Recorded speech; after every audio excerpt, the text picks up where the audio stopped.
अर्जुनाच्या 7व्या प्रश्नाचं उत्तर देतात की प्रयाणकाले च कथम नियासी नियतात्मभी. ज्या पुरुषांनी आपल्या मनोनिग्रह आणि अंतकरण इंद्रियांचं नियमन केलेलं आहे असाच पुरुष तुला जाणू शकतो. पण अंतकालच्या वेळेला काय स्थिती होते, अंतकाली तो पुरुष तुला कशा रीतीनं जाणतो, याविषयी प्रश्नाचं उत्तर देताना भगवान सांगतात की अंतकाले च मामेव स्मरण मुक्त्वा कलेवरम यह प्रयाती समद्भावम याती नास्त्यत्र संशयाः.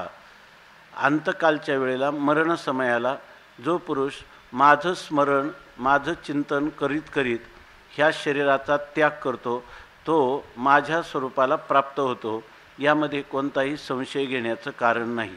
ही निसंशय गोष्ट आहे की माझं चिंतन करत असताना जर तो देहाचा परित्याग करील तर तो माझ्या व्यापक अखंड स्वरूपाला येऊनच प्राप्त होतो.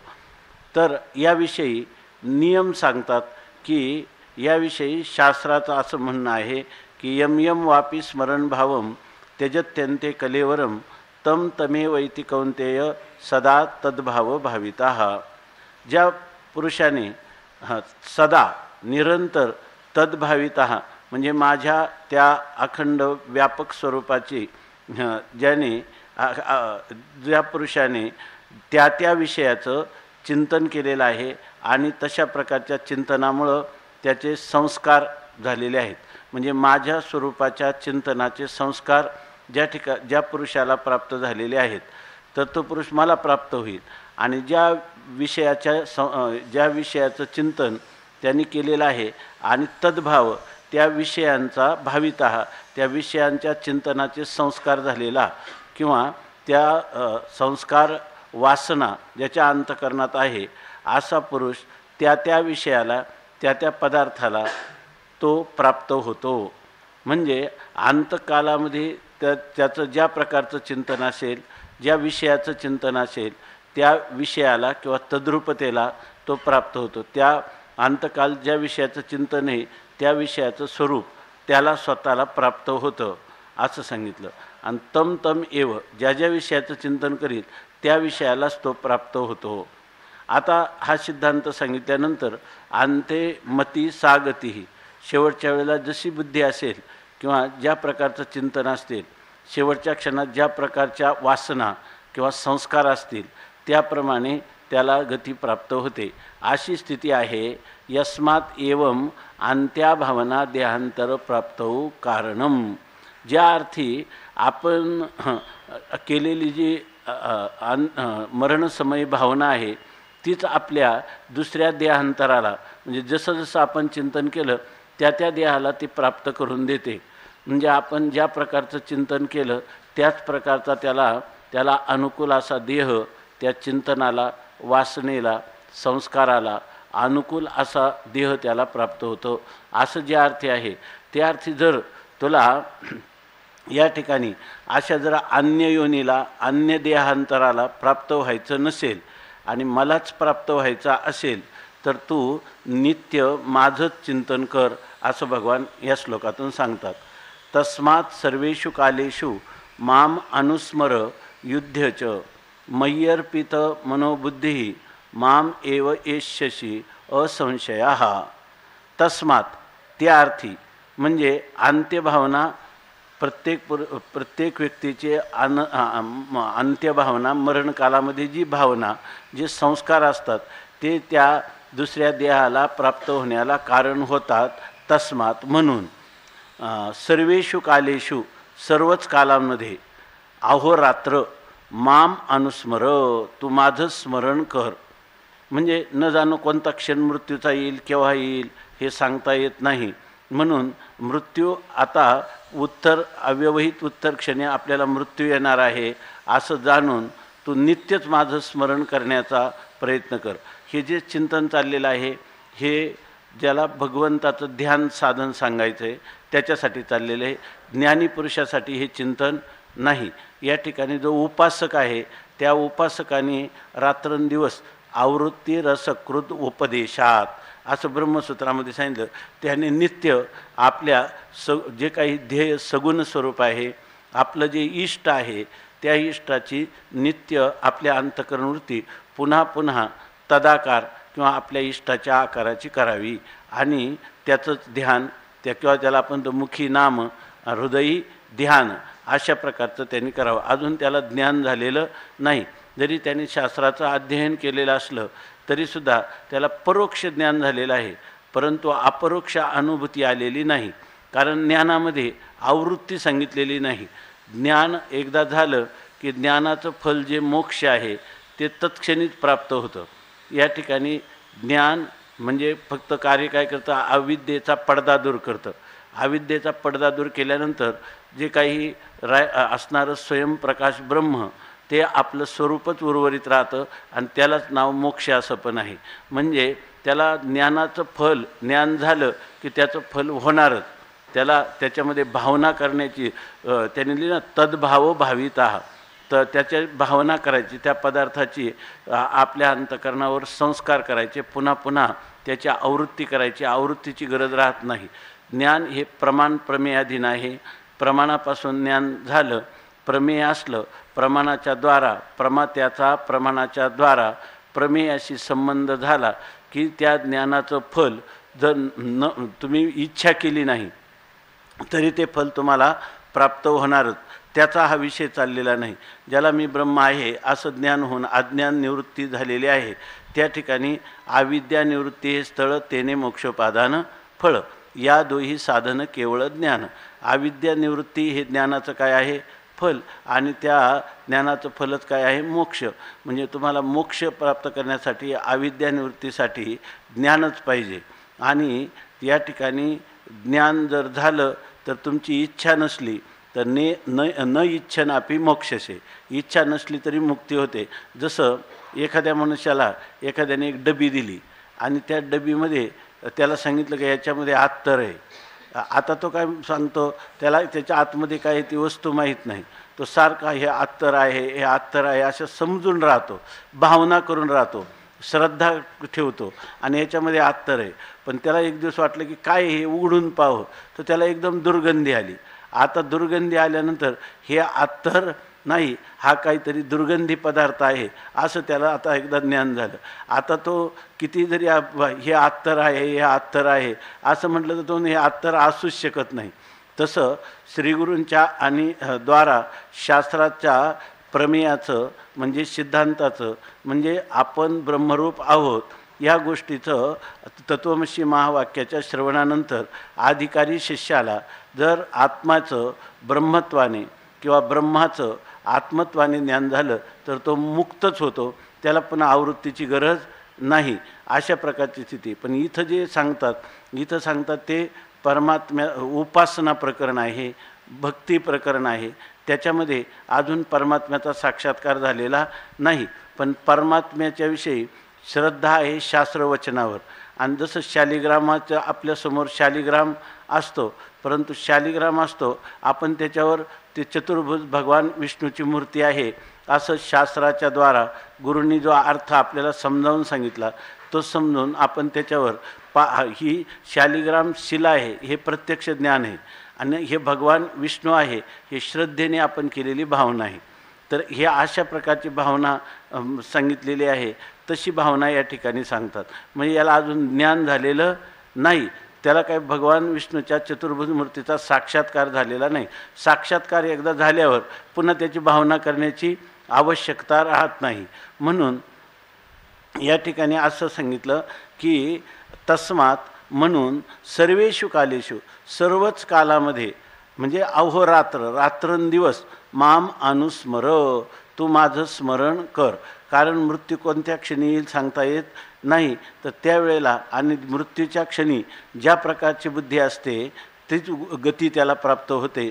म्हणून हे अर्जुना तू कायम माझं अनुसंधान कर किंवा माझं स्मरण कर आणि युद्धचं आणि तू युद्ध कर असं सांगतात.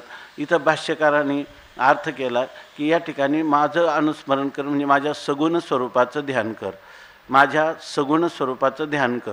आणि माम अनुस्मर आणि युद्धचं म्हणजे तू माझी उपासना कर.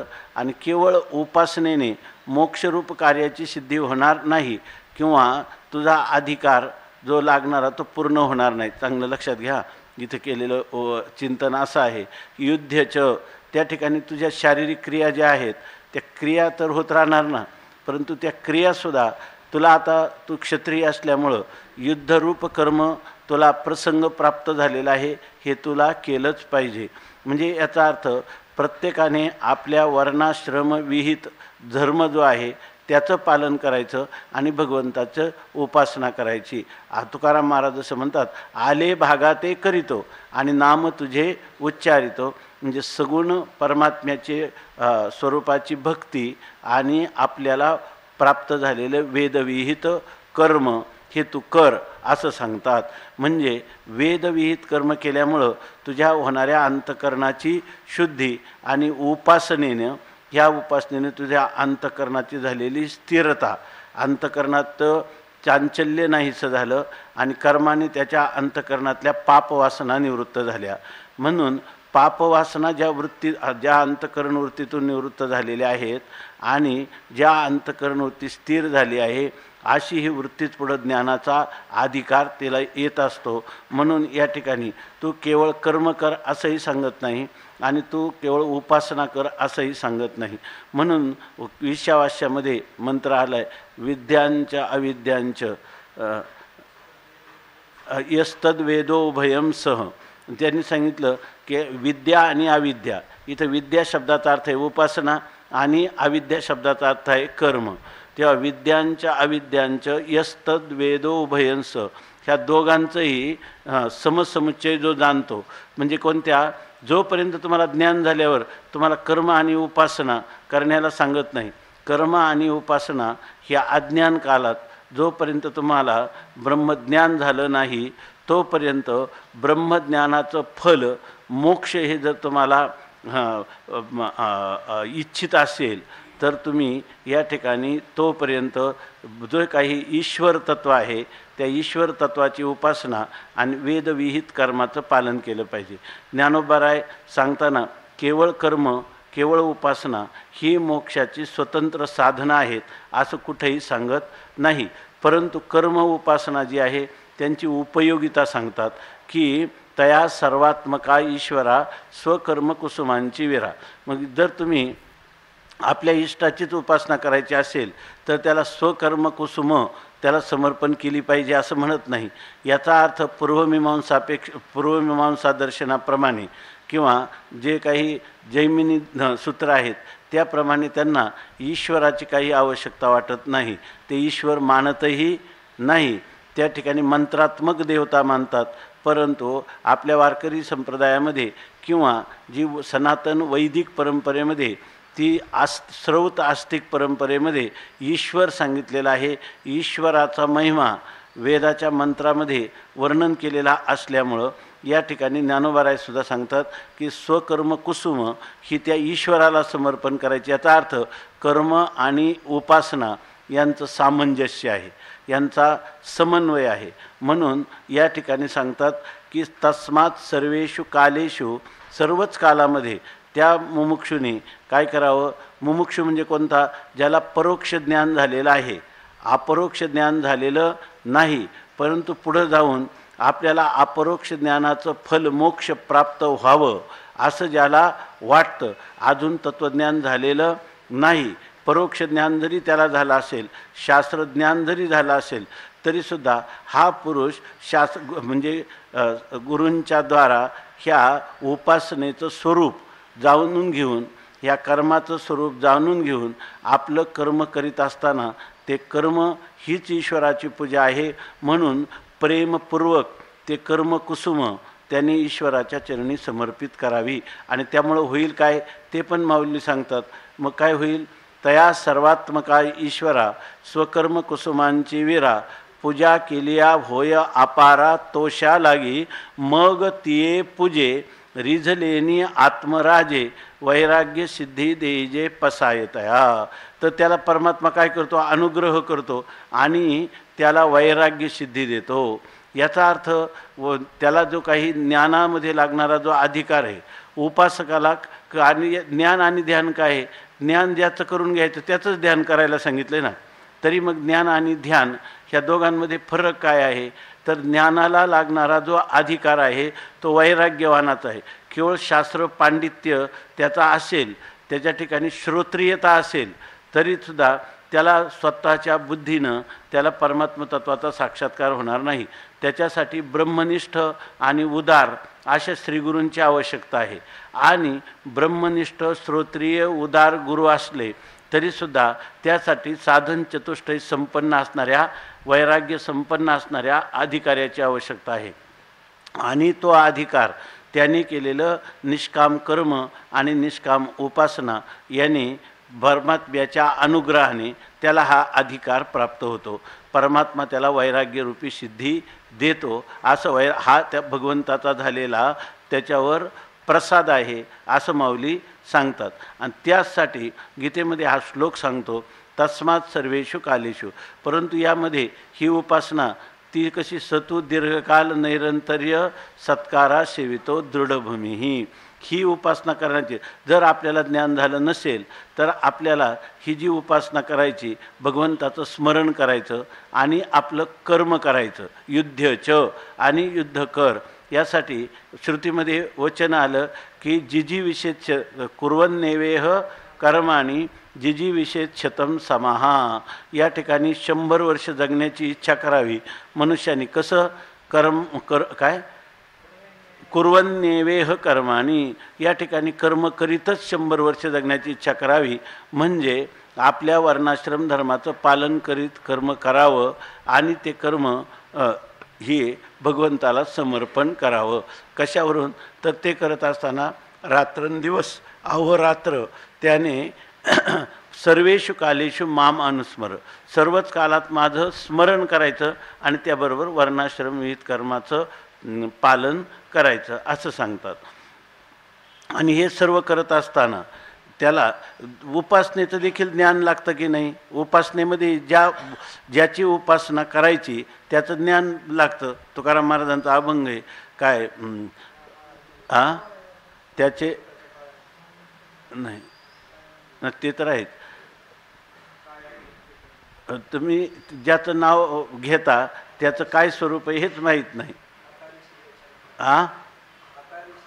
हाकारीशी ज्याच्या नावी असं काहीतरी आहे, पण हाकारीशी नाही, दुसरे काय दुसरा हे त्याच्यामध्ये. पण ह्याचा अर्थाच आहे की काय आम्ही भक्ती करणे कैसी, ते काय आम्ही भक्ती करणे कैसी, वहावे तो मासी, काय ते काय वहावे तो वाहवे तुम्हाशी, अवघा भरोनी उरलासी, अवघा भरोनी उरलासी, वाणी खाणी रसी रूपी गंधी, असं सांगितलेलं. परमात्मा केवढा आहे, परमात्म्याचं स्वरूप काय आहे याचं तुम्हाला पहिल्यांदा परोक्ष ज्ञान जरी झालं आणि वैराग्य कमी असलं तरी तुम्ही उपासना करू शकता. ज्ञान नाही होणार. ज्ञानाचं लागणारं वैराग्याच्या अभावात तुम्हाला कितीही शास्त्रज्ञान असेल तरी तुम्हाला मोक्ष प्रापक असं असणारं ज्ञान, जीव ब्रह्मैक्य ज्ञान, त्याची उत्पत्तीच होऊ शकत नाही. कारण तैसे मोक्ष देईल ज्ञान येथ किर नाही आण परितेच थारे ऐसे मन शुद्ध व्हावे. त्यासाठी उदाहरण काय दिलेले, पाताळीचे निधान दावील किर अंजन परी तेथ व्हावे लोचन पायाळाचे, अशा प्रकाराने सांगितलेले आहे. म्हणून या ठिकाणी सांगा यस्तद वेदो उभयम सह, ज्याला ह्या कर्म आणि उपासना ह्या दोघांचं सामंजस्य ज्याला कळेल. पुढं काय आहे, यस्तद वेदो उभयम सह, विद्या तो अविद्यया अविद्यया मृत्युम तीर्थवा विद्यया अमृतम अश्नुते. तर असं सांगितलेलं आहे. तो अविद्या म्हणजे कर्माने काय होतो, मृत्युम तीर्थवा म्हणजे चित्ताची अशुद्धी, हा रूप असणारा मृत्यू याच्यातून तरून जातो. आणि विद्यया म्हणजे उपासनेने तो अमृतम अश्नुते, त्या उपासनाने तो काय करतो, चित्ताचं चांचल्यरूपी, बरोबर ना, चांचल्याला घालून चित्ताची स्थैर्यरूपी फल अमृतत्व, त्या अमृतत्वाचा तो अमृतत्वाला तो प्राप्त करतो असं सांगितलेलं आहे. म्हणून हे जर चांगल्या समन्वयपूर्वक जर लक्षात आलं, आपल्याला कळलं पटलं तर अगदी थोडे किती 20 मंत्र आहेत मला वाटतं त्याच्यामध्ये. 18 मंत्र आहेत फक्त ईशावास्य उपनिषदामध्ये, पण आपल्याला त्याच्यामध्ये बरंच शास्त्राचं तात्पर्य किंवा शास्त्र हृदय आपल्या लक्षात येईल अशा प्रकाराने आचार्यांनी भाष्य लिहिलं आहे. आनंदगिरींनी भाष्योत्कर्ष दीपिका आणि महापुरुषांनी त्याचं विस्ताराने चिंतन केलेलं आहे ईशावास्य उपनिषदामध्ये. आणि हे जो 8वा अध्याय आहे ना, हा सगळा उपनिषद विचार आहे. तसं जर पाहिलं तर याच्यामध्ये छांदोग्य, बृहदारण्यक, आता पाहिलं ईशावास्य, या सगळ्या उपनिषदांचा तात्पर्यभूत अर्थ किंवा ब्रह्मसूत्रामध्ये मृत्यूकालामध्ये कोणता पुरुषांनी कसं चिंतन करीत देह ठेवला म्हणजे तो त्या स्वरूपाला प्राप्त होतो, अशी जी वर्णनं आहेत त्या वर्णनाचं इथं सारगर्भित असं चिंतन सांगितलेलं आहे. आणि म्हणून या ठिकाणी पुन्हा आणखीन एक सांगतात की मय्यर्पित मनोबुद्धी माम एव यस्यसि असंशया. मय्यर्पित मनोबुद्धी, ज्याने मन आणि बुद्धी हे मयी अर्पितम, ज्याने मला अर्पण केलेले आहे. आता मनाचं अर्पण केलं म्हणजे काय, तर मन काय करतं, मनाचं स्वरूपच काय आहे, संकल्प विकल्पात्मकम मनाहा. मन म्हणजे संकल्प विकल्प करतं. आता मन मला अर्पण केलं म्हणजे जेवढे जेवढे संकल्प विकल्प होतील ते संकल्प विकल्प कोणाविषयी, फक्त भगवंताविषयी. पण भगवंताविषयी म्हणजे कोणत्या भगवंताविषयी, इथं सगुण असणारा जो परमात्मा त्याच्याविषयी, सगुण असणारा जो परमात्मा त्याच्याविषयी हे संकल्प विकल्प. म्हणजे मयी म्हणजे एकवचनी आहे ना, सप्तमीचं एक वचन आहे. याचा अर्थ अन्य देवता आहे त्या नाही, इतर देवता, परमात्म्याच्या अतिरिक्त असणाऱ्या इतर देवता, माझ्या अतिरिक्त असणाऱ्या इतर देवतांचे संकल्प विकल्प नाही. संकल्प तो नाही दुजा महाराजा विण काही. महाराज म्हणजे परमात्म्या सोडून दुसरा कोणताच संकल्प नाही. याच्यातून काय आहे की गीतेमध्ये वेदाला अभिप्रेत असणारा एकेश्वरवादाचा सिद्धांत या ठिकाणी सांगितलेला आहे की देव अनेक नाही, तर देव काय आहे, एकच आहे. ईश्वर हा एकच आहे. म्हणून त्या ईश्वराच्या ठिकाणी सगळे संकल्प विकल्प करायचे. आणि मय्यर्पित मनहा, आणि बुद्धी मला समर्पण करायची. बुद्धी काय आहे, निश्चयात्मिका तत्र बुद्धी. बुद्धीचं काम काय आहे, निश्चय करणं.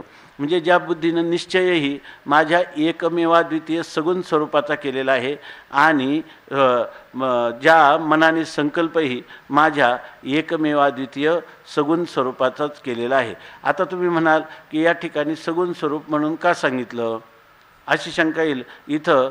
तर याचं कारण आहे हे उपासना कांड आहे. आणि याशिवाय हा ज्या अध्यायामध्ये अर्जुनाने प्रश्न केले त्या प्रश्नामध्ये आधिभूत, आधिदैव, आधियज्ञ, बरोबर ना, पुरुष, ब्रह्म, कर्म, आणखी काय राहिलं, एवढेच. या ठिकाणी किम तद ब्रह्म किंवा अध्यात्मम, हे जे सगळं आहे, तर हे सगळं कोण आहे, भगवान काय म्हणतात, हे सर्व मीच आहे. हे सर्व काय, आधी यज्ञ हमे वात्र.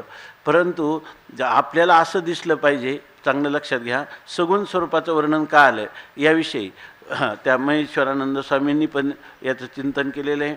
आणि भाष्याचा अर्थ कळण्यासाठी ते अतिशय उपयोगीचं आहे.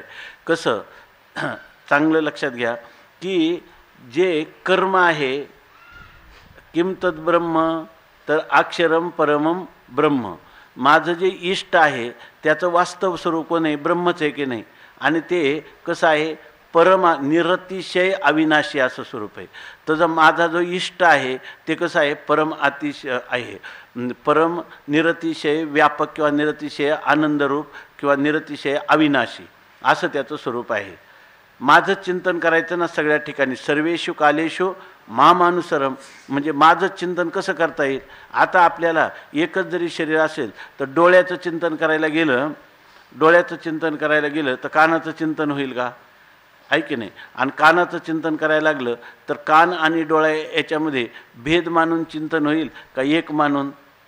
वास्तविक आहे, तुका म्हणे एका देहाचे अवयव, एकाच देहाचे अवयव आहे, परंतु वेगवेगळ्या प्राणांनी जर त्यांचं चिंतन करायला गेलं, वेगवेगळं जर त्यांना मानलं तर या ठिकाणी भेदाचं चिंतन होईल का, अभेदाचं चिंतन होईल. भेदाचं चिंतन होईल.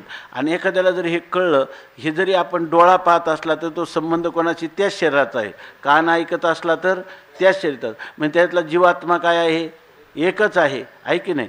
तसं ह्या सर्व वस्तूंमध्ये असणारा परमात्मा हा काय आहे, एकच आहे. असं चिंतन करताना जरी तुम्हाला बाहेरून त्याच्यातला भेद दिसला तर तो भेद दिसणार का, तो भेद ज्याच्यामध्ये आपल्याला भासत आहे तो एक जाणवणार एक. पण हे कळण्यासाठी तुम्हाला ज्ञानामध्येच तुम्हाला हे कळण्यासाठी काही प्रयत्न करावा लागतो किंवा ज्ञानाचं साधन करावं लागतं.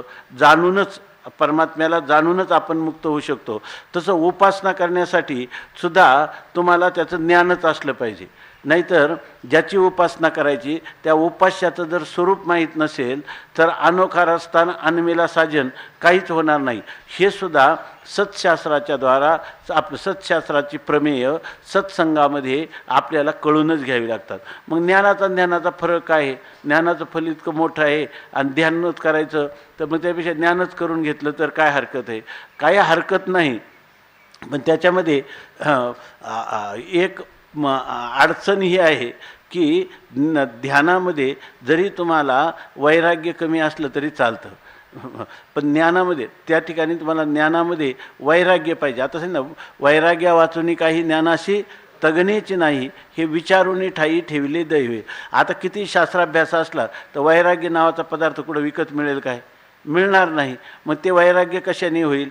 तर तुम्ही केलेलं हे जे काही साधन आहे, कोणतं ईश्वरार्पण बुद्धीनं केलेलं जे कर्म आणि त्या ईश्वराचं तो ईश्वर एकच आहे आणि हे केलेली कर्म त्या ईश्वराची पूजा आहे, या भावनेनं त्यामध्ये देवता अन्य नसून अनेक नसून त्या सगळ्या देवतांचा नियामक असणारा परमात्मा हा एकच आहे. मग त्या परमात्म्याचीच तुम्ही उपासना करा. हे सांगत असताना त्या आता तुम्ही 7 पदार्थ वेगवेगळे विचारले, त्यांची व्याख्या भगवंतांनी सांगितली नाही का? सांगितली. परंतु परमात्मा काय म्हणतात, ही सगळी जे आहेत हे सगळे वास्तविक माझीच रूप आहे. म्हणून तुकाराम महाराज काय म्हणतात, रूप वेगवेगळे असू द्या परंतु अवघी रूपे तुझी देवा आणि वंदू भावे करू सेवा. सगळी रूपं आहेत ती परमात्म्याचीच आहेत. बरं, परमात्म्याचीच आहे हे समजून कुठं घेतलं आपण? हे परमात्म्याकडूनच समजून घेतलं आहे. परमात्माच सांगतात आधी जो अक्षरम परमम ब्रह्म ते मी आहे. स्वभावो अध्यात्म मुच्यते, ते जे आत्मतत्व आहे ते सुद्धा काय आहे? प्रत्येगात्मस्वरूप ते मी आहे. नंतर काय भूतभावोद्भव करा हा विसर्गा हा कर्मसंज्ञिता. भूतांना उत्पन्न करणारं जो विसर्ग म्हणजे देवतांच्या उद्देशाने केलेला द्रव्य त्याग, ते कर्मसुद्धा कोण आहे? मीच आहे. एवढीच तीन सांगितली. आधिभूतम क्षरो भाव, या ठिकाणी जे आधिभूत म्हणून विनाशी पदार्थ आहेत ती सुद्धा कोणाची रूपे आहेत? ती सुद्धा माझीच स्वरूप आहे. कारण जर मी त्यांचा अधिष्ठान नसलो तर ह्या क्षर पदार्थसुद्धा उत्पन्न होणार नाही. दुसरी गोष्ट, ह्या पदार्थांची उत्पत्ती स्थिती आणि लय यांचं सगळ्यांचं अधिष्ठान कोण आहे? मीच आहे. म्हणजे आधिभूतही मीच आहे. आधिभूत अक्षरो भावा. पुढं काय? पुरुषश्च आधिदैवतम. आधिदैवत कोण आहे? जीव आहे. तो जीव जो आहे तर तो जीव तरी माझ्याहून स्वतंत्र आहे का? नाही. मग जीव हे सुद्धा काय आहे? ममई वांशो जीवलोके, जीवही माझं स्वरूप आहे. आधियज्ञ हमेवात्र, आणि आधियज्ञसुद्धा कोण आहे? मीच आहे. मग आता हे जर समज, आता ही भावना करायची का याचं आपल्याला यथार्थ ज्ञान झाले? यथार्थ इथं जे सांगायची भावना करायची, ज्ञान करून घेतलं. आता पुन्हा काय करायची? जे ह्याप्रमाणे आपण अभ्यास करायचा, त्याला सदभ्यास असं पुढं त्यांनी म्हटलंय. तर अशा प्रकारचा आपण अभ्यास करायचा की समोर आलेलं सर्व काय आहे? माझ्या परमात्म्याची रूपं आहेत. याच्यामध्ये अभेद ज्ञान झालेलं आहे का? त्याला अभेद ज्ञान झालं नाही. त्याला बाद समानाधिकरण्य मुख्य समानाधिकरण्य त्यांनी त्याला तत्वमसी महावाक्याच्या द्वारा त्याला मी ब्रह्म आहे असं ज्ञान झालेलं आहे का? नाही झालेलं. बरोबर ना? पण मोक्ष तर प्राप्त व्हायचा, ह्या ज्ञानाचा तर अधिकारी व्हायचं, तर त्याला हे केलं पाहिजे.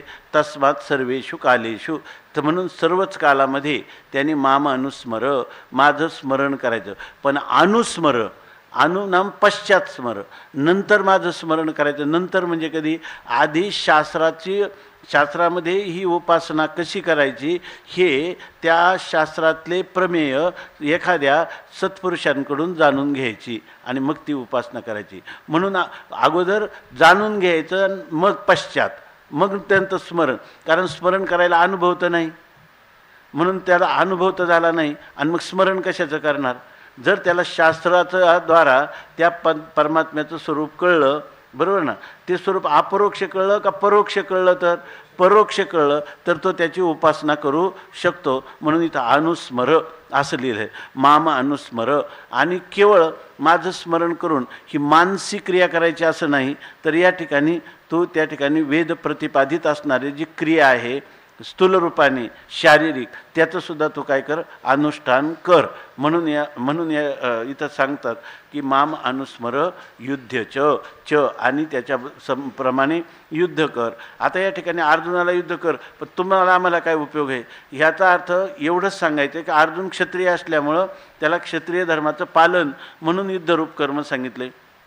जर वैश्य असेल, ब्राह्मण असेल, शूद्र असेल, तर त्याला त्याचं जे कर्म आहे ते कर्म त्यांनी करावं असं सांगितलेलं आहे. यामध्ये काय आहे? हा दिसताना आपल्याला भाग जो आहे, कधी कधी आपण म्हणजे वेदांत जो विषय आहे तो चालू असल्यामुळं आपल्याला असं वाटतं की हे ज्ञानाचा विचार चालू आहे, पण ज्ञानाचा विचार चालू नाही. किंवा या ठिकाणी अनुस्मर आणि युद्धचं याच्या ठिकाणी समसमुच्चय सांगितलेला आहे.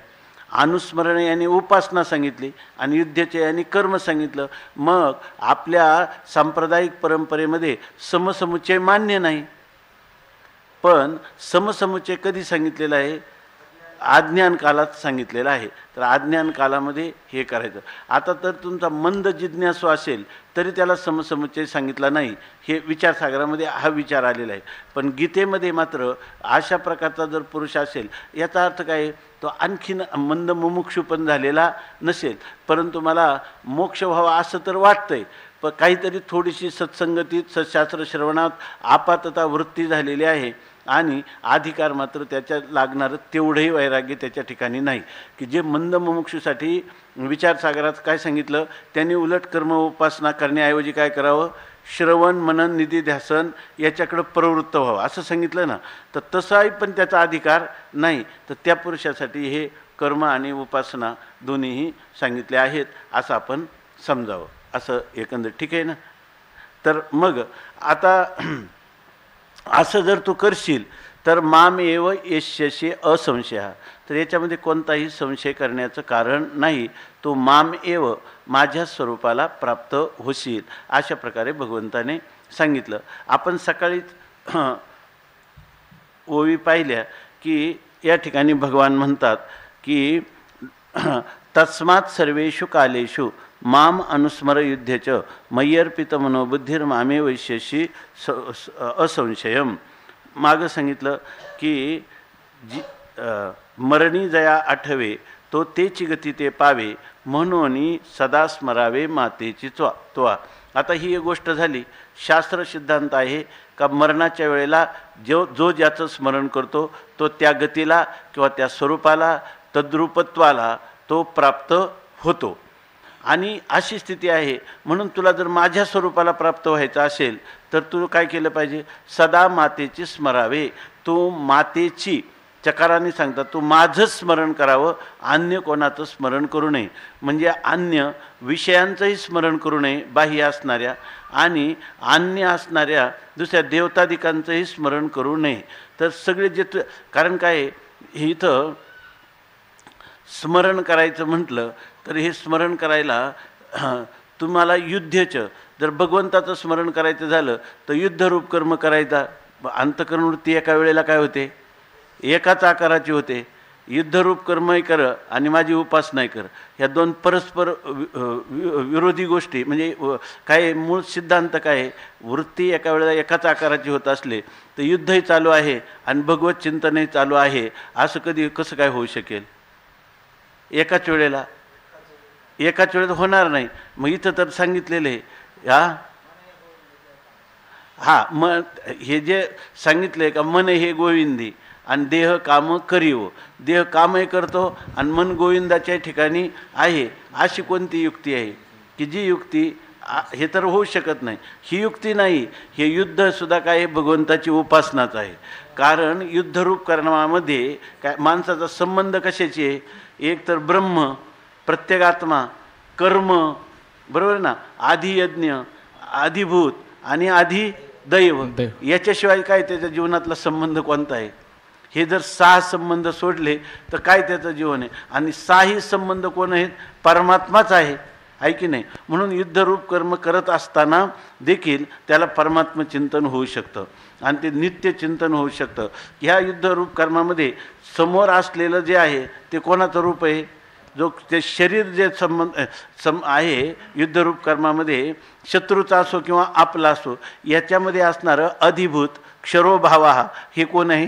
परमात्माच आहे. त्या इंद्रियाच्या अधिष्ठात्री देवता हे सुद्धा कोणाचं स्वरूप आहे? परमात्म्याचं. अधिष्ठात्री देवतेंचं नाही वेगवेगळं चिंतन करायचं, त्याच्यामध्ये त्याचा पुढं अनुशासितारम असं लिहिलेलं आहे, पुढे येणार आहे. तर त्याचा अनुशासन करणारा जो परमात्मा आहे त्याचं चिंतन. आणि युद्ध चालू आहे की नाही, बाणामध्ये सुद्धा कोण आहे? याच्यामध्ये आधिभूत आहे, आधिदैव आहे आणि अध्यात्म आहे की नाही? याच्यामध्ये अध्यात्म आहे की नाही? याच्यामध्ये त्याचं जे स्वरूप आहे ते अध्यात्म आहे. त्याच्यामध्ये आधिभूत म्हणजे त्याचा विषय आहे का नाही ते पण आहे, आणि त्याच्या पण अधिष्ठात्री देवता आहेत की नाही, सगळं आहे. सगळ्यांमध्ये कोण तुम्ही कर्म करत असताना सगळ्यांमध्ये परमात्मा दर्शन करू शकता की नाही? हे जे 6 पदार्थ आहेत, 6ही पदार्थ परमात्म्याचीच रूप असल्यामुळं एका वेळेला युद्ध करता का परमात्म्याचं रूपाचं तुम्हाला ज्ञान आहे? ज्ञान म्हणजे ध्यानयोग्य, परमात्म्याचं ध्यान करीत तुम्ही हे करू शकता की नाही? पण एवढा बारकावा तुम्हाला तुमच्या स्वयंबुद्धीनं होईल का? तो केवळ शास्त्राच्या चिंतनातून तुम्हाला समजला का तोही समजूनच घ्यावा लागेल, समजून घ्यावा लागेल. पण याचा अर्थ तुम्हाला त्याचं ज्ञान झालं आहे काय? ज्ञान मात्र झालेलं नाही. अशा स्थितीत सांगतात की माम अनुस्मर आणि युद्धच. आणि हे सांगताना म्हणतात म्हणून सदा स्मरावे मातेची त्वा. पण स्मरण कोणाचं करायचं? माझं. म्हणजे तुम्हाला दिसेल लोकदृष्टीला असेल ते आधिभूत आणि तुम्हाला ते काय असेल? परमात्मा. लोकदृष्टीला असेल ते आधियज्ञ, बरोबर ना, आणि तुमच्या दृष्टीनं काय असेल? तो परमात्म्याचं स्वरूप असेल का? सर्व परमात्माच आहे, सर्व परमात्म्याचं स्वरूप असं. तो बरं, हे तुमचं ज्ञान आहे का? हे तुमचं ध्यान आहे का? याच्यामध्ये विश्वास आहे, शास्त्र वचनावर विश्वास आहे की याच्यामध्ये आग्रह आहे? आग्रह पण आहे की नाही? आणि याच्यामध्ये प्रयत्न आहे का नाही? प्रयत्न पण आहे. ज्ञानामध्ये काही प्रयत्न असतो का? ज्ञान एकदा झालं की ते काय आहे? प्रमाण प्रमेयाधीन आहे, असं स्थिती आहे. म्हणून असा याचा विचार करावा. म्हणून म्हणतात तस्मात् सर्वेषु कालेषु मामनुस्मर युद्धच मय्यर्पित मनोबुद्धिर मामे वैश्यस्य संशयम. मग आता हे कसं करायचं की मातेशी स्मरावे सदा त्वा. माझं स्मरण कसं करायचं? डोळा जे देखावे, का कानी हन ऐकावे, मनी जे भावावे, बोलावे वाचे, ते आत बाहेरी आघवे, मीची करुणी घालावे, मग सर्वी काळी स्वभावे, मीचे आहे. आता म्हणतात डोळा जे जे देखावे, डोळ्याने जे जे पाहिलं जाईल. कानी हन ऐकावे, कानाने जे जे ऐकलं जाईल. मनी जे भावावे, मनाने जीची ज्याची भावना किंवा संकल्प विकल्प करावे, किंवा बोलावे वाचे, किंवा वाचेनं जे जे बोललं जाईल, बरोबर ना, ते आत बाहेरी आघवे. ते आत बाहेरी म्हणजे बाहेर विषयाच्या रूपाने, आणि आतमध्ये असणारे जे आतमध्ये असणारी जी तत्व आहे, अहंकार, मन, बुद्धी, चित्त, बरोबर आहे ना, हे सर्व आत आणि बाहेर. किंवा प्रमाता कुठे आहे? आत आहे, आणि प्रमेय कुठे आहे? बाहेर. प्रमाता हे कोणाचं स्वरूप आहे?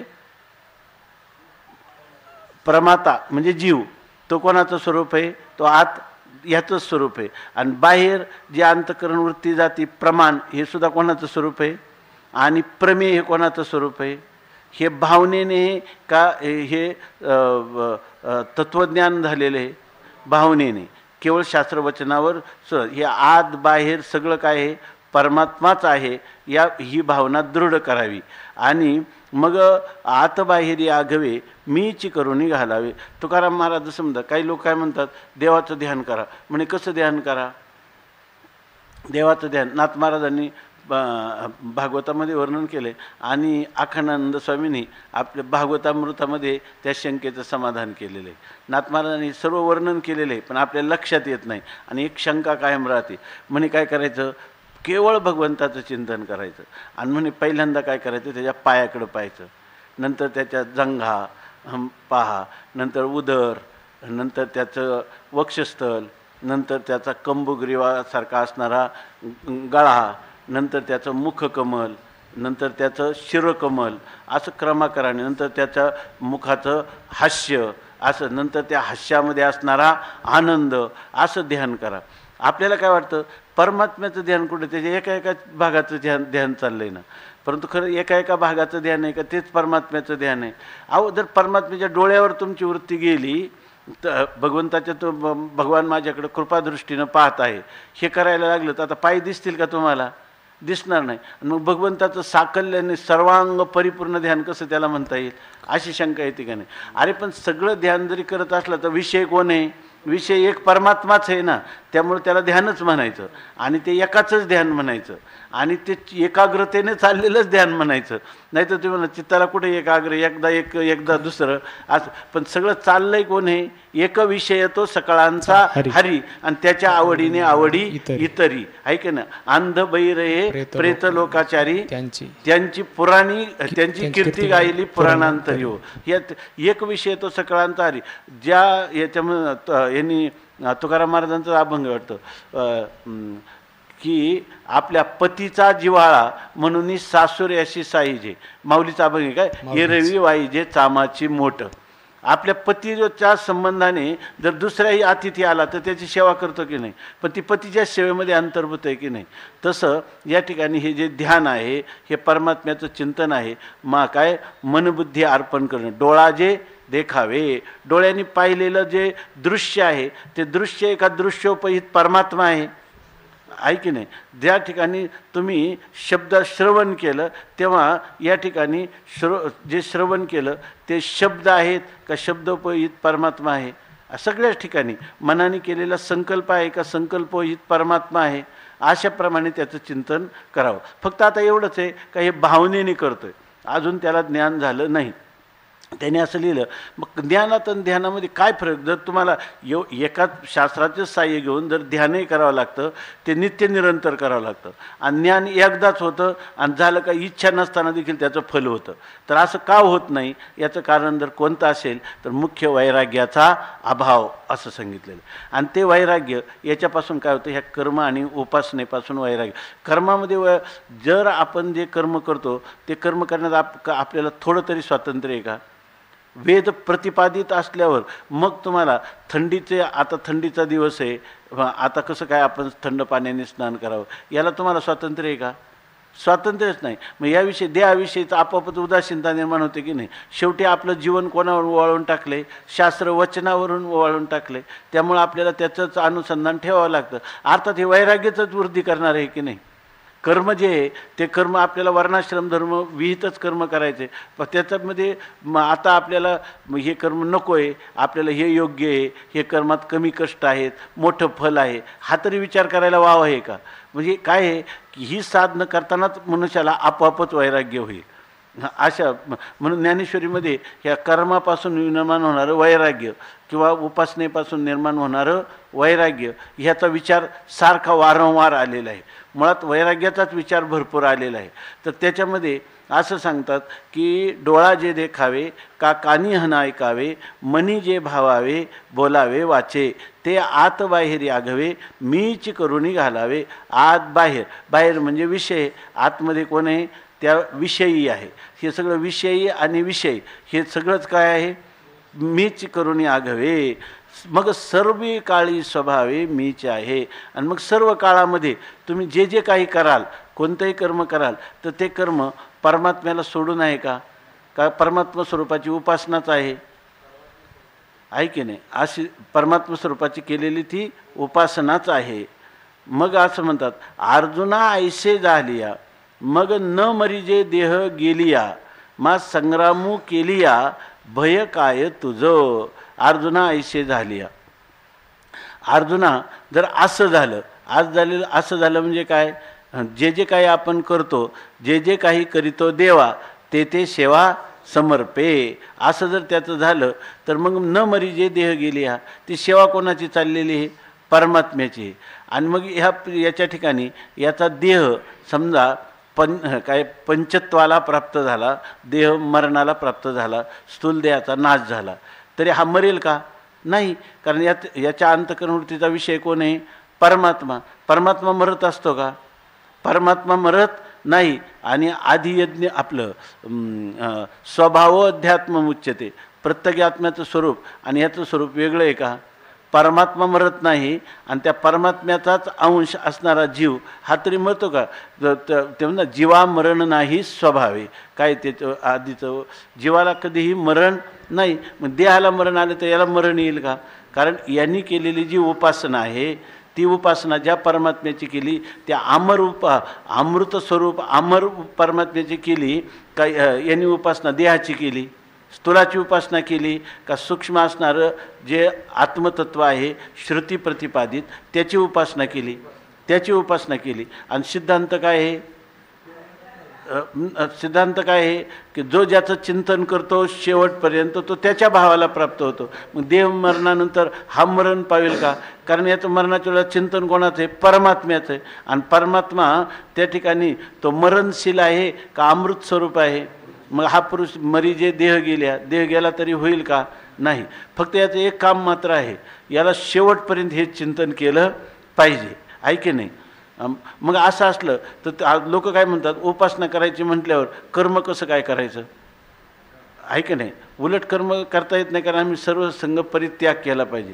सर्व संघ परित्याग हा ज्ञानासाठी लागतो, सर्व संघ परित्याग हा ज्ञानासाठी असतो. परंतु जर तुम्हाला युक्तीनं शास्त्राला अभिप्रेत असणारं कर्म जर तुम्ही निष्णात होऊन केलं तर त्या ठिकाणी ते कर्म तुमची उपासनेला कधीच विरोधी होत नाही.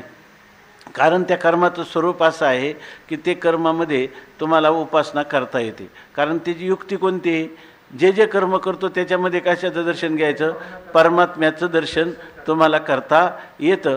त्यामुळं जे लोक म्हणतात ना, जे पलायनवादी लोक आहे ना, म्हणजे ज्यांना कर्म क्लिष्ट आहे, कर्माचे क्लेश नको, ते काय म्हणतात, भक्ती जर म्हटलं तर सर्व संघ परित्याग केलाच पाहिजे. सर्व संघ परित्याग इतकं सामर्थ्य तर त्यांच्या ठिकाणी नसतं. कारण सर्व संघ परित्याग आवश्यक कशाला आहे, सर्व संघ परित्याग हा ज्ञानाला आवश्यक आहे. परंतु इथं जरी सर्व संघ परित्याग करू शकला नाही तरी तो ध्यान करू शकतो. किंबहुना त्यांनी काय करावं की आपल्या कर्म आणि उपासना ह्या दोन्हीही कराव्या. आणि त्यामुळं कर्म करीत असताना उपासनेला प्रतिबंध येत नाही, किंवा उपासना करीत असताना कर्मामुळं आपलं या ठिकाणी उपासना होणार नाही असंही काही मानायचं कारण नाही. पण याची युक्ती मात्र ही आहे. आणि ही युक्ती जर तुम्हाला साधली तर माऊली सांगतात, अर्जुना ऐसे झालिया मग न मरी जे देह गेलिया मा संग्रामू केलिया भय काय तुझं. जर आता तू म्हणलं की मला युद्ध करायचं, तर युद्ध करताना तुला काय भीती आहे, सांग गड्या भीती कोणाची, तुला कशाची भीती आहे. कारण तुला युद्धरूप कर्मामध्ये तुला दर्शन कोणाचं होत राहतं, परमात्म्याचं दर्शन होतं.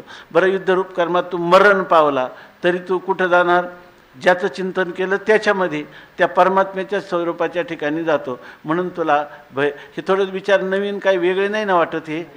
हे याच्यामध्ये असं दिसतं की नाही, हे भय काय तुझं करता येतं. जर ह्या सगळ्या गोष्टी बारकाईनं सगळ्या पृथ्वीतल्या मानव मात्रांनी समजावून घेतल्या आणि याच्यातला एक मार्ग पकडला, ज्ञान राहू द्या दूर, परंतु त्यांना किती समाधानी जीवन जगता येईल, आहे की नाही, किती समाधानी जीवन जगता येईल. आणि सांगतात कोण, माऊली सांगतात कोण, साक्षात भगवान परमात्मा सांगतात. आणि ह्या शंका येतात कोणाला, ज्याला खरोखर करायचे त्याला. ज्याला कर्म करताना उपासना करण्याला जड जातं, उपासना करताना कर्म कसं काय करायचं असं वाटतं. आणि तर काय पटकन कोणा निळोबारांची गवळण नाही का, हे देव मन हे गोविंदी आणि देह काम करी हो मन गोविंद.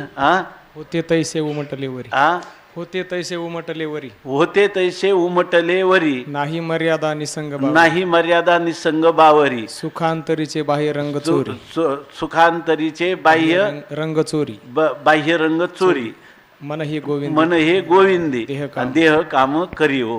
की निळोबारायांचं कसं काय असं काय ही गवळणीमध्ये सांगितलं तर होऊ शकतं का नाही? मन हे गोविंदे आणि देह काम करी हो. ज्याला करायचंच नाही त्याला ही शंका पण येणार नाही. त्याला ही शंका पण तुम्हाला वाटत असेल तेव्हा गीतेमध्ये असं म्हटलंय का? याच्यावर आपल्या संस्कृत टीकाकारांनी वेगवेगळं चिंतन केलंय. जे काही केवळ वेदांताचे पक्षपाती लोक आहेत त्यांनी सांगितलं इथं युद्ध कर सांगण्यात तात्पर्य नाही. युद्ध प्रसंग प्राप्त झाले मी तो करणारच आहे म्हणून कर असं म्हणलेलं आहे. तस्माद युद्धस्व भारत, युद्ध कर. युद्ध कर म्हणजे याचा अर्थ ज्ञानाबरोबर युद्धरूपी कर्म म्हणलं तर ज्ञान आणि कर्म यांचा काय होतो? समसमुच्चय. ज्ञान आणि कर्म यांचा समसमुच्चय तर मान्यच नाही. म्हणून त्यांनी सांगितलं मग आणि म्हणले तर खरं भगवान. मग आता त्या भगवंताच्या वचनाची संगती तर लागली पाहिजे ना. त्यासाठी त्यांनी सांगितलं यामध्ये ज्ञान कर्म यांचा समसमुच्चय सांगण्यात भगवंताचं मुळीच तात्पर्य नाही. आता प्रसंग प्राप्त झालेला आहे तर अर्जुन युद्ध करणारच आहे तेव्हा कर म्हणतो. कुरुष्व अशी आज्ञा करण्यात तात्पर्य नाही असंही लोकांनी म्हणजे संस्कृत लक्षात आलं ना. आम्ही काय सांगितलं हे सगळा विचार अज्ञान कालात. अज्ञान कालामध्ये कर्म आणि उपासना ह्या दोन्हीही त्याला उपयोगी आहेत की ज्या त्याला अधिकार प्राप्त करून देतात. आजच्या काळात ज्ञानाचं श्रवण फलीभूत का होत नाही? कारण त्याच्यासाठी लागणारा अधिकार जो आहे त्या अधिकाराचा अभाव आहे. अधिकाराचा अभावाची पूर्तता करायची झाली तर त्या ठिकाणी या पद्धतीचं कर्म आणि उपासना केली पाहिजे. आणि जर असं न करता जर तुम्ही आकृतोपास्ती होऊन जर केलं, जर ज्ञान संपादन करण्याचा प्रयत्न केला तर तुम्हाला कष्ट निश्चितच अधिक होणं. हो, तुमचे वेदांत सिद्ध करतो की हे ज्ञान होऊ शकतं. आपातता संत संगतीमध्ये जर तुम्हाला मोक्षाचं ऐश्वर्य तुम्हाला श्रवण केलं आणि त्याचं साधन जर श्रवण केलं तर तुम्हाला या ठिकाणी तुम्ही काय करायचं तर एखादा असा असू शकतो की जो आकृतोपास्ती तो याच्यात प्रवृत्त होतो. परंतु जरी झाला तरी तो सफल पण होऊ शकतो. पण त्याचं काय अधपतन होण्याची शक्यता जास्त आहे. अशा प्रकारची स्थिती. इथं सार्वत्रिक नियम म्हणून सर्व मानव जातीला समोर ठेवून साधारण त्यांच्या येरवी सकाळीच ओळ्या गेल्या की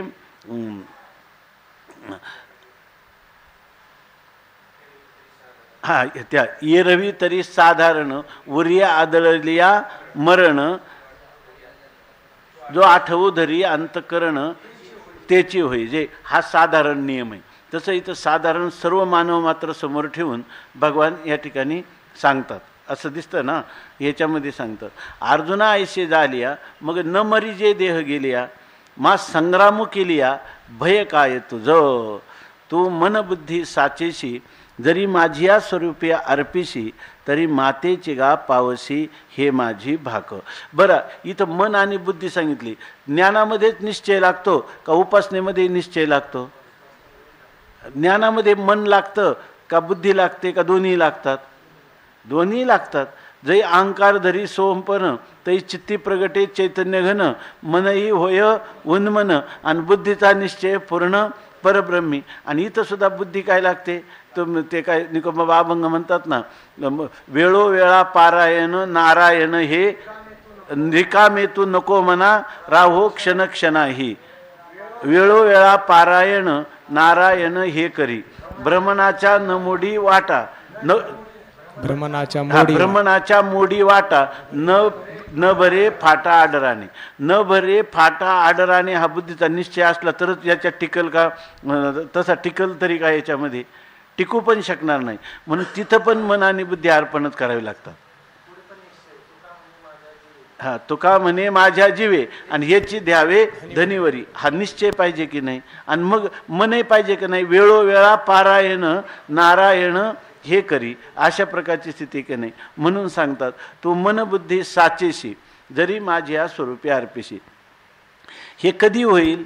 जर तुम्हाला साचेशी खऱ्या अर्थाने मन आणि बुद्धी ही जर माझ्या ठिकाणी अर्पण करशील.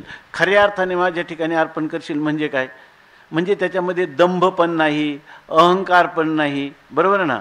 आणि खरी मला भगवत प्राप्तीची इच्छा आहे असं जर असेल तरच ह्या गोष्टी होऊ शकतात. तुकाराम महाराज म्हणतात ना एका ठिकाणी भगवान विठ्ठलाला आळवायचं झालं तर हित व्हावे तरी दंभ दुरी ठेवा, करा चित्तशुद्धी सेवा देवाची. हे पुढं आवडी विठ्ठल गाईजे एकांती, आलभ्य ते येती लाभ घरा. सगळाच अभंग अशा प्रकारचा आहे की ज्याच्यामध्ये दंभ नको, अहंकार नको, ह्या सगळ्यांनी विवर्जित होणं. याला म्हणायचं की या ठिकाणी मनबुद्धी साचेशी.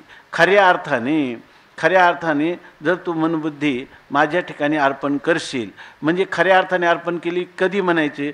माझ्याशिवाय त्या वृत्तीला दुसरा विषय नाही, विषय तो त्यांचा झाला नारायण, नावडे जनधन माता पिता. अशी जर स्थिती झाली तर मग तू मातेची गा पावशी, तू मलाच प्राप्त होशील. हे माझी भाक, ही माझी प्रतिज्ञा आहे किंवा ही माझी शपथ आहे. म्हणजे शपथपूर्वक माझं प्रतिज्ञापूर्वक सांगणं आहे. अशा रीतीनं जर तू माझी सेवा करशील, माझी भक्ती करशील तर तू मलाच अर्पण होशील.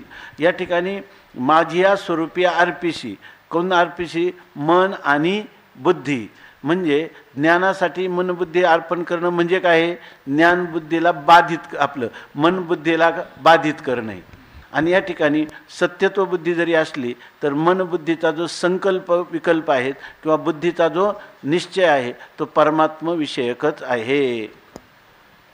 आणि असं झालं तर तू निश्चित माझ्या स्वरूपाला प्राप्त होशील. हे काही सयावरी होये, ऐसा जरी संदेह वर्तत्व आहे, तरी अभ्यासून आधी पाहे, मग नव्हे तरी कोपे. आता हे ऐकल्यावर कोणाला वाटेल की नाही? अर्जुन म्हणतो मग बरोबर आहे. असं जर सांगितलं तर तो जो मनुष्य मनबुद्धी तुला समर्पण करील तो तुझ्या स्वरूपाला प्राप्त होईल. मग आता तुम्हाला सांग ना, हे आईशे काही शयावरी होय, असं कशाने होईल? या ठिकाणी कै हे निवतील डोळे, सुख दे देखोनी सोहळे, संचित कैसे ते न कळे, होतील डोळे वासनेची. मला तर आता वाटतं की मला हे निश्चित प्राप्त व्हावं अशी त्या ठिकाणी त्याला काय झाले? डोळे झाले, तीव्र तर इच्छा झाली. हे कायशावरी होय, हे कशाने होईल? आयसा जरी संदेह वर्ततो आहे, अशी जर तुला मनात शंका असेल, वास्तविक आयसा संदेह कशाला वर्ततो आहे? आता हे सगळं सांगितलंय ना, अशाप्रमाणे करायचं ना. पण मनात संदेह असल्याशिवाय हे काही शयावरी होय असं म्हणेल. जर ज्याला ह्याचं स्वरूप कळलं तो काय करेल? ह्या मार्गाला लागेल ना लगेच. म्हणून इथं शब्द माऊलीने सांगितला, आयसा जरी संदेव, जरी म्हणजे जरी तरी, यत्तदोर नित्य संबंधा.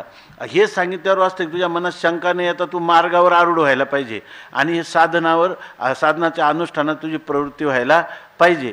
परंतु तुला हे काही शयावरी होय, काही शनी होय, आतापर्यंत काय सांगितलंय?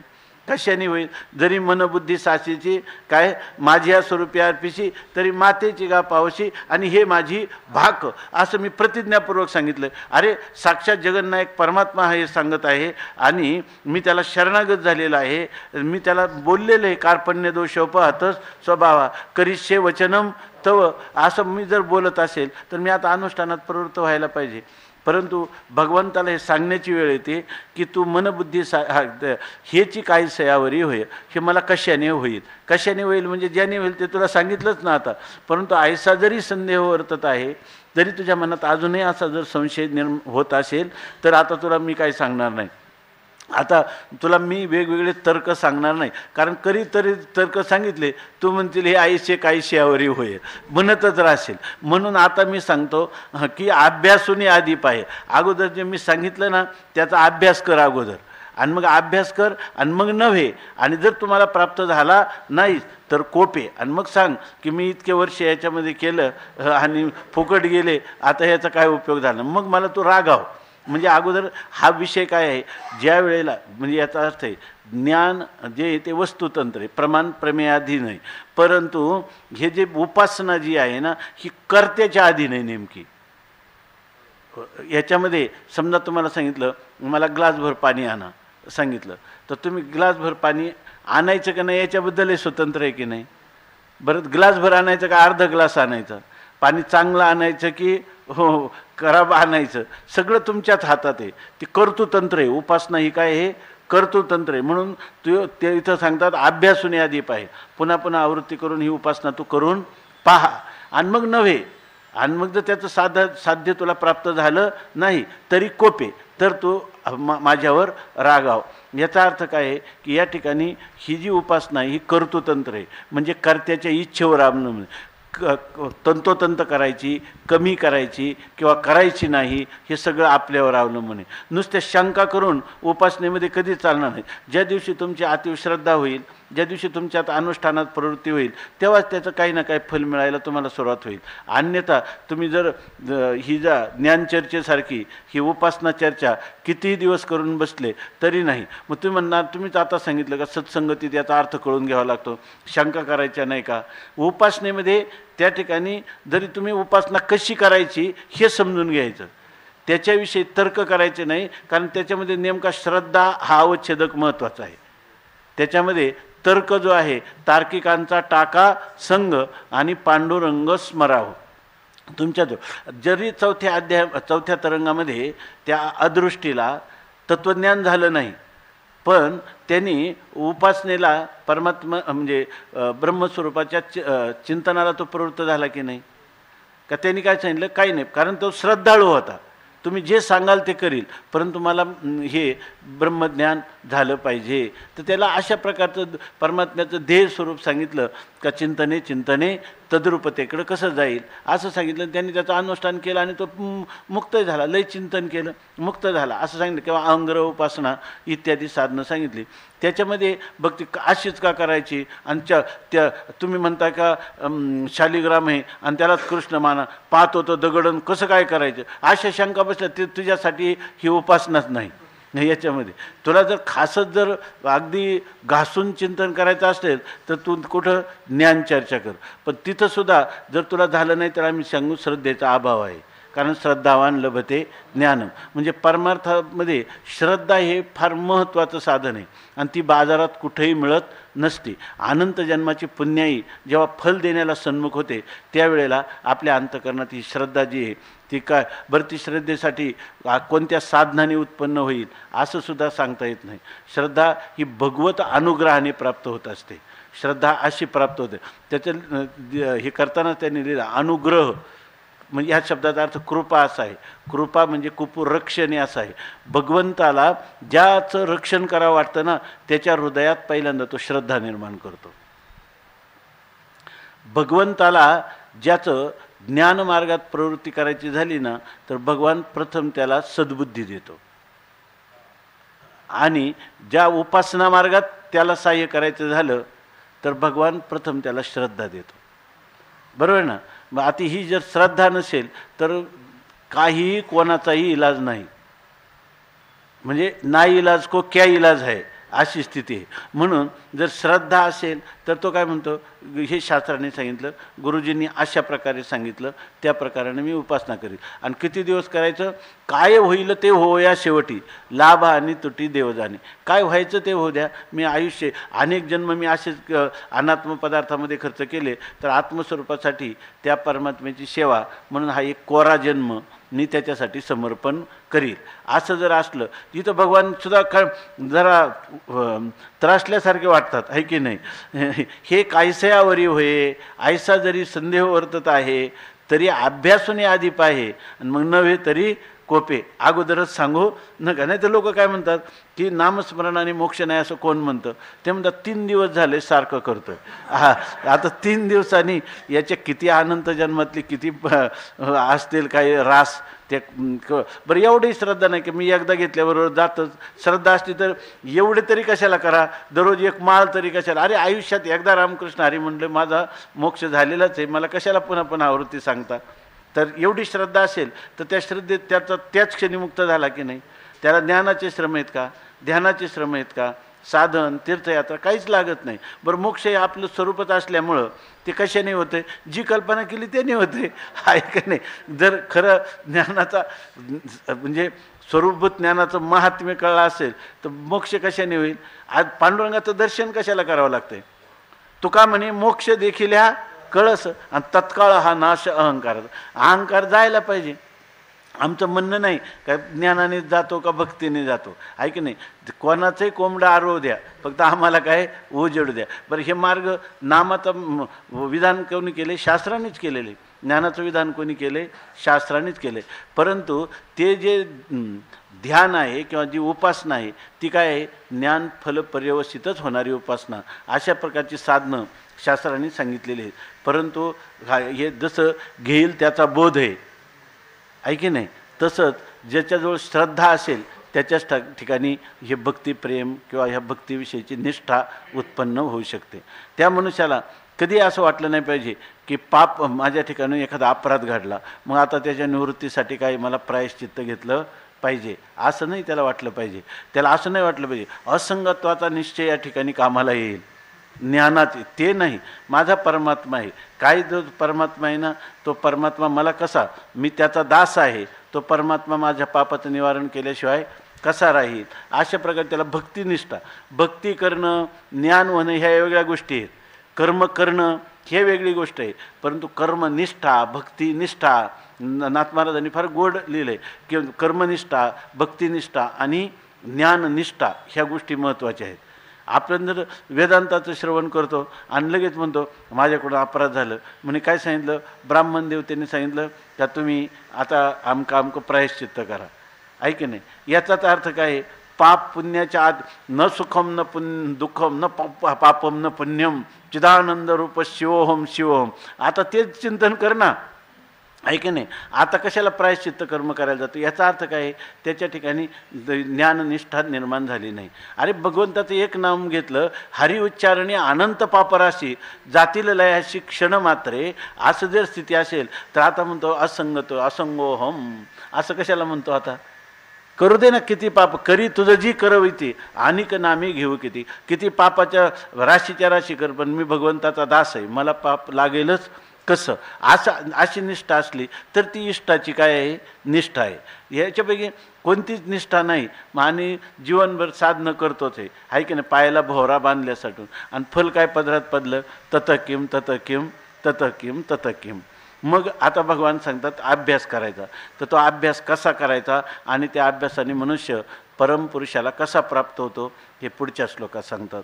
अभ्यास योगयुक्तेन चेतसा नान्यगामिना परमं पुरुषं दिव्यं याति पार्थानुचिन्तयन्. अभ्यास योगयुक्तेन चेतसा नान्यगामिना परमं पुरुषं दिव्यं याति पार्थानुचिन्तयन्. अभ्यास योगयुक्तेन चेतसा नान्यगामिना परमं पुरुषं दिव्यं याति पार्थानुचिन्तयन्. अभ्यास योगयुक्तेन चेतसा नान्यगामिना परमं पुरुषं दिव्यं याति पार्थानुचिन्तयन्.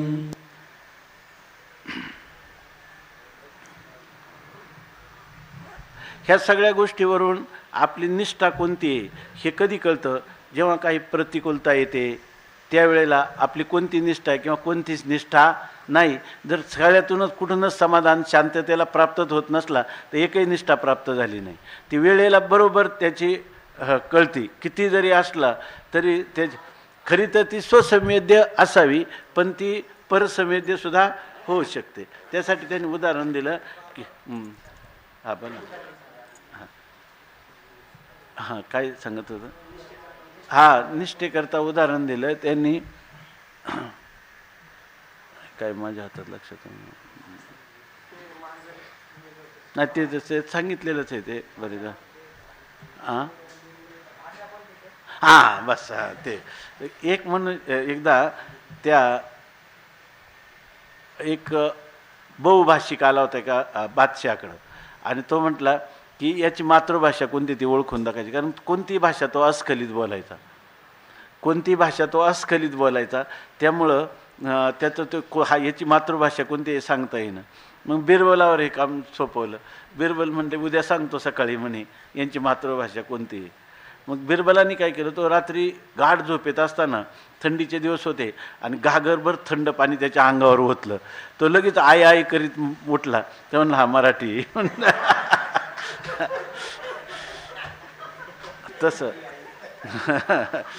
तो मामा करीत उठला नाही किंवा काय दुसरं मम्मी काय असं म्हटला नाही काय तो त्यामुळे त्यांनी सांगितलं की हा मराठी आहे म्हणून. तसं जेव्हा आपली निष्ठा आहे ना त्यावेळेला जर तो वेदांती असला तो असंगत्वाचा निश्चय करेल. उपासक असला उपासनेमध्ये निष्ठा असली तो आपल्या इष्टदेवतेचं चिंतन करेल. कर्म असला तर तो कर्मनिष्ठ पुरुष काय करेल तो प्रायश्चित्तादी करून घेईल. असं आहे. किमान आपली निष्ठा असली पाहिजे एक. ते बाबुराव महाराज म्हणत असतात आयुष्यभर परमार्थ केला पण निष्ठा झाली का एखादी तरी तर मग बरं आहे म्हणे, नाही तर काय तुम्ही केलं असं ते म्हणतात.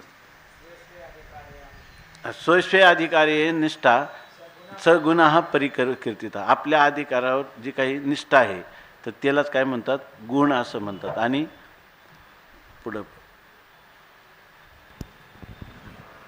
आणि मला वाटतं असंच आहे बहुतेक अधिकारावर बद्दल निष्ठा नसणं हेच त्याचं दोष आहे असं. हां बरं.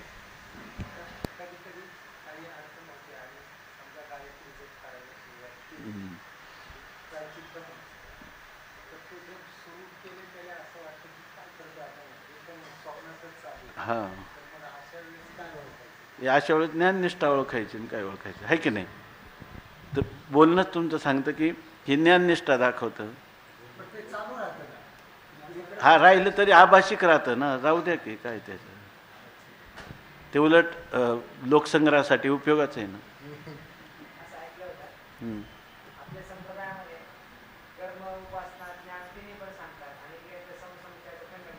हां